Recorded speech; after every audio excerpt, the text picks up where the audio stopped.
Mga kapatid, mag-ingat po kayo kapag kayo ay masyadong nakakapit sa pera. Dahil sasakalin yan ang iyong puso, ang iyong kaluluwa. Do not allow your desire for money to possess you. Use money. Love people. Huwag niyo pong pagbabaliktarin ang dalawa. Sin is when we use people and when we love money and possessions.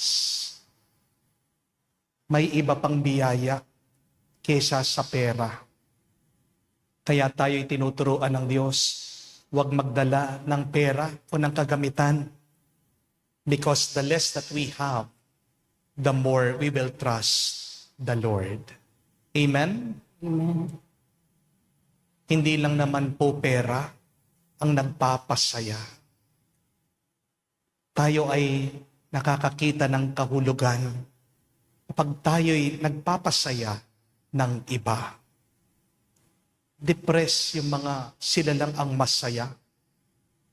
Ang mga pinakamasayang tao ay yung mga nagtitiwala sa Diyos at yung ginagamit nila, inuubos sila ang buhay nila para mapasaya nila ang ibang tao. Kaya nga po si Santa Agata hindi natakot na ibuwis niya ang kanyang buhay dahil masaya siya sa pagsasakripisyo niya, sa pag-aalay ng kanyang buhay para sa Diyos. Hopefully, money will not numb you. Sana huwag kang gawing manhid ng iyong pera at kayamanan. Ang hinahanap ng Diyos ay mga malalambot na puso.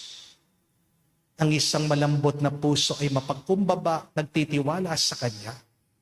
Dahil pag matigas na ang puso mo, dahil punong-puno na yan ang pagnanais para sa pera at kayamanan, hindi makakapasok ang ibang biyaya ng Diyos, kamukha ng pag-ibig, ng kapayapaan, at ng tuwa.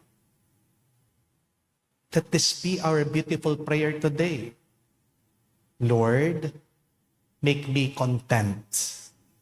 Lord, allow me to trust in you.